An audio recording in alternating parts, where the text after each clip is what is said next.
على رسوله الكريم أما بعد فأعوذ بالله من الشيطان الرجيم بسم الله الرحمن الرحيم تلك الرسل فضلنا بعضهم على بعض منهم من كلم الله ورفع بعضهم درجات۔ اللہ تبارک و تعالی اپنے کلام عظیم میں ارشاد فرما رہا ہے کہ یہ جو رسول ہیں ہم نے ان میں سے بعض کو بعض پر فضیلت عطا فرمائی، یعنی بعض کا بعض سے مرتبہ زیادہ بلند رکھا ہے۔ ان میں سے کچھ نبی وہ ہیں جنہوں نے اللہ سے کلام کرنے کا شرف حاصل کیا، اور کچھ انبیاء اور رسول وہ ہیں جن کے ہم نے بے انتہا درجات بلند فرما دیے۔ اللہ تبارک و تعالی نے پہلے تو ایک مجمل بات بیان فرمائی کہ ہم نے بعض رسولوں کو بعض پر فضیلت عطا فرمائی، پھر ایک خصوصیت اور خاص صفت حضرت موسیٰ علیہ السلام کی بیان فرمائی کہ کچھ رسول ایسے بھی ہیں کہ جن سے اللہ نے کلام کیا، گفتگو کی، اور انہیں اس طریقے سے شرف اور رتبہ عطا فرمایا۔ اور پھر ایک ایسی جامع بات کہی کہ جس کی کوئی حد اور کوئی انتہا نہیں۔ درجات، اس میں عربی زبان کے اعتبار سے تنوین آئی، اور تنوین جو آتی ہے وہ کثرت کے لیے، تعظیم کے لیے اور بے انتہا مراتب کی بلندی بیان کرنے کے لیے آتی ہے۔ جہاں جیسا موقع اور محل ہوتا ہے اس کے حساب سے یہاں انبیاء اور رسل علیہم الصلوات والتسلیمات کے مراتب کا ذکر ہو رہا ہے، تو یہاں پر یہ تنوین رتبوں کو بتا رہی ہے کہ بہت زیادہ درجے بلند فرمائے۔ انہی میں سے ہمارے آقا و مولا حضور احمد مجتبیٰ حضرت محمد مصطفیٰ صلی اللہ علیہ وسلم کی ذات گرامی ہے کہ آنچے خوباں ہمہ دارند تو تنہا داری، کہ جو خوبیاں سب میں تقسیم ہو کر پائی جاتی ہیں، کسی میں کوئی خصوصیت کسی میں کوئی خصوصیت، فرمایا وہ ساری خصوصیتیں تنہا آپ کی مبارک ذات میں پائی جاتی ہیں۔ تو اس لیے بہت سی مبارک حدیثوں سے، قرآن پاک کی آیتوں سے یہ سمجھ میں آتا ہے کہ جو رتبہ اللہ نے حضور احمد مجتبیٰ حضرت محمد مصطفیٰ صلی اللہ علیہ وسلم کو عطا فرمایا وہ اپنے رسولوں میں کسی کو عطا نہیں فرمایا، اگرچہ سب نبی اور سب رسول بے انتہا بلند درجے رکھتے ہیں، ہمارے سوچ اور خیال سے بھی بالا تر ہیں ان کے رتبے، مگر ان سب میں افضل و اعلیٰ حضور احمد مجتبیٰ حضرت محمد مصطفیٰ صلی اللہ علیہ وسلم۔ اور اللہ تبارک و تعالی نے اپنی مخلوق میں سب سے اعلیٰ کا ذکر کر کے یہ بھی بتا دیا کہ میری کائنات میں ہر چیز کا یہی حال ہے، کوئی اونچا ہے کوئی نیچا ہے۔ پھول اللہ نے پیدا کیے ہیں تو پھولوں میں کسی کا بہت اعلیٰ مقام رکھا ہے، کوئی معمولی درجے کا پھول بنایا کہ ہلکی سی اس میں کوئی چمک نظر آ رہی ہے، خوشبو نہیں ہے کسی میں۔ جیسے کمار ہوتی ہے اس میں پیلا پھول نکلتا ہے، اس میں خوشبو وغیرہ کچھ نہیں ہوتی، کسی میں سفید کسی میں پیلا، تو بس دیکھنے کا ایک چھوٹا سا پھول نکلتا ہے اس میں۔ بعض باریک باریک پھول ہیں، دیکھنے کو ڈھیر سارے ایک جگہ ہوں تو اچھے لگتے ہیں، اور کوئی پھول ایسا ہے کہ وہ اکیلا بھی ہوتا ہے تو پورے چمن میں الگ نظر آتا ہوتا ہے۔ جیسے گلاب کا بڑے سائز کا پھول ہو جو مخمل کی طرح ہوتا ہے تو وہ الگ دکھتا ہوتا ہے پورے چمن کے اندر۔ تو یہ پھولوں میں اللہ تعالیٰ نے بعض پھولوں کا بعض سے رتبہ بڑھا دیا۔ ایسی خوشبوؤں میں اللہ نے جو مشک کو رتبہ عطا فرمایا وہ کسی خوشبو کو رتبہ نہیں دیا۔ اسی لیے شیخ سعدی رحمۃ اللہ علیہ فرماتے ہیں کہ مشک آنست کے ببویت نہ کہ عطار ببویت۔ فرمایا مشک تو ایک ایسی خوشبودار چیز ہے کہ عطر بیچنے والے کو کہنا نہیں پڑتا ہے کہ یہ مشک ہے۔ فرمایا جب وہ ڈبیا کھولے گا تو اس کی مہک خود بخود آئے گی اور بتا دے گی میں مشک ہوں۔ اور فرمایا دعویٰ تو بہت سے کریں گے کہ ہم بھی خوشبودار ہیں، ہم بھی خوشبودار ہیں، مگر بعض خوشبوؤں کو جلتی ہوئی آگ پہ رکھنا پڑتا ہے. جب آگ پہ جلتا ہے وہ اور اس سے پھر اس کا دھواں اٹھتا ہے خوشبودار، تو وہ بتاتا ہے کہ اس میں مہک ہے یا نہیں. تو فرمایا اسی طرح ذرا تپا کے دیکھو تو پتہ چلے کہ کون اونچا ہے اور کون نیچا ہے. یہی پھلوں میں حال ہوتا ہے کہ ہم اور آپ اس ملک میں رہتے ہیں، اللہ نے اس ملک میں ایک ایسا پھل عام پیدا کیا ہے کہ جس کا مقابلہ کوئی پھل نہیں کر پاتا. مگر شیخ سعدی رحمۃ اللہ علیہ نے ایک اشارہ یہ بھی فرمایا ہے کہ جو چیزیں کبھی کبھی سامنے آتی ہیں ان کی قدر ہوتی ہے، اور جو ہر وقت رہتی ہیں اور کثیر تعداد میں رہتی ہیں، فرمایا ان کی قدر نہیں ہوتی. اور اس کی مثال انہوں نے اس طرح بیان فرمائی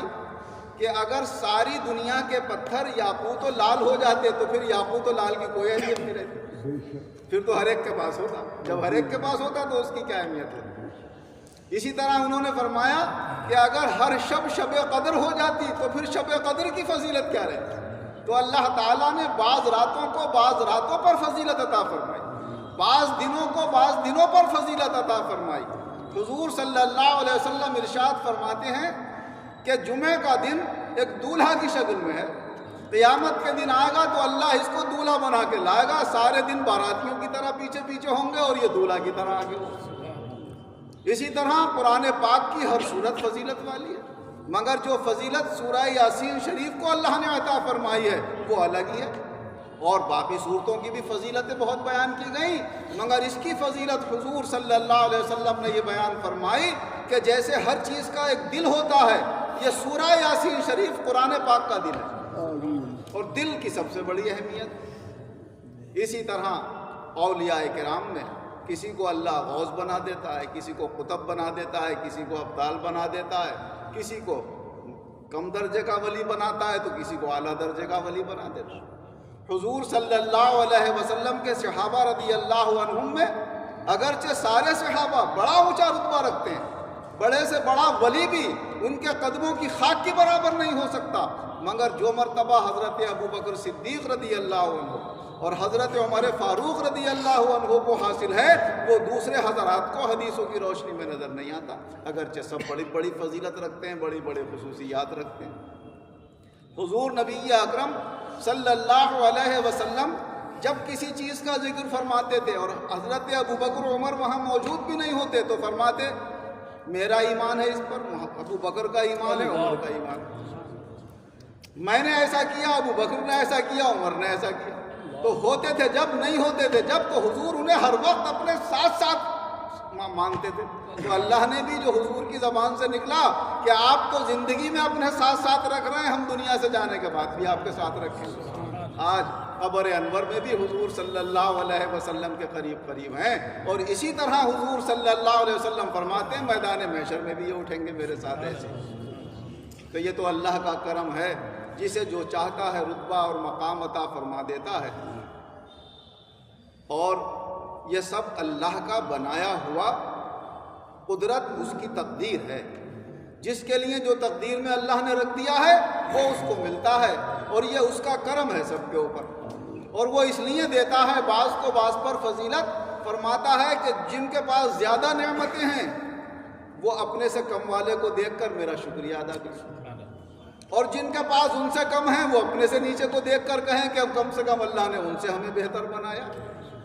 اگر کوئی غریب ہے، صحت مند ہے، تو وہ دیکھے جو اسپتال میں تڑپ رہا ہے، بے چین ہے، جسے درد سے سکون نہیں مل رہا ہے، تو کہے مولا کم سے کم مجھے سکون تو ہے، اتنا اطمینان تو ہے کہ میں صحت و سلامتی کے ساتھ ہوں. تو اللہ نے ہر چیز سے ایک کے اوپر ایک رکھا. اسی لیے علماء کرام نے فرمایا گر فرق مراتب نہ کنی زندگی، اگر آپ مراتب کا فرق نہیں رکھیں گے تو آپ زندگی. مسلمانوں میں ایک جماعت جسے غیر مقلد کہتے ہیں، اپنے آپ کو اہل حدیث، ان میں ایک خرابی یہی تو پائی جاتی ہے، کہتے ہیں کسی کو کسی پر کوئی فضیلت نہیں، بس براہ راست خود قرآن پڑھو، خود حدیث سمجھو.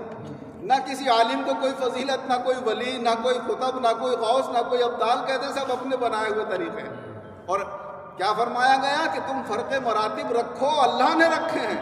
تو جب اللہ نے تقدیر میں مرتبوں کا فرق رکھا ہے تو اس فرق کو کون بگاڑ سکتا ہے، کون ختم کر سکتا ہے؟ تو اللہ سے مقابلہ ہو رہا ہے، اللہ کی تقدیر سے انکار ہو رہا ہے. تو وہ لوگ دکھانے میں یہ کہتے ہیں کہ ہم حدیث کے ماننے والے ہیں، حدیث کے ماننے والے نہیں، حقیقت میں حدیث کی مخالفت کرنے والے ہیں۔ ایک دو حدیثیں جو لڑانے کے لیے ان کے کام میں آتی ہیں کہ امت اکثر کسی پہ عمل کر رہی ہے اور وہ حدیث منسوخ ہو چکی ہے اور اس پر امت کا عمل نہیں ہے، یا کوئی عالم ہے، کوئی فقیہ ہے کہ جس نے اسے سمجھا تو اس کو آڑ بنا لیا کہ صاحب فلاں فقیہ بھی تو کہتے ہیں، فلاں امام نے بھی تو یہ کہا، اگر ہم کہتے ہیں تو کیا ہے۔ تو یہ آڑ کے لیے بعض حدیثیں سامنے رکھ کر اکثر حدیثوں کا انکار کرتے ہیں اور اللہ اور اس کے رسول کے حکم کے خلاف چلتے ہیں۔ اللہ اور اس کے رسول کا جو حکم ہے وہ یہی ہے کہ جن کو اللہ نے جو رتبہ دیا ہے اس رتبے کے لحاظ سے ہی اس کا ذکر ہونا چاہیے۔ اب حضور نبی اکرم صلی اللہ علیہ وسلم نے اپنی مبارک حدیثوں میں اپنے صحابہ رضی اللہ عنہم کے درمیان سے جو فضیلتیں حضرت ابو بکر کی بیان فرمائیں، حضرت عمر کی بیان فرمائیں، حضرت عثمان غنی کی بیان فرمائیں، حضرت علی کی بیان فرمائیں، جنگ بدر میں شریک ہونے والوں کی بیان فرمائیں، جنگ احد میں شریک ہونے والوں کی بیان فرمائیں، کچھ صحابہ کو دنیا میں نام لے لے کر آپ نے جنت کی خوشخبریاں دی۔ اب ان صحابہ کا مرتبہ اپنی جگہ ہے اور دوسرے صحابہ کا مرتبہ اپنی جگہ ہے۔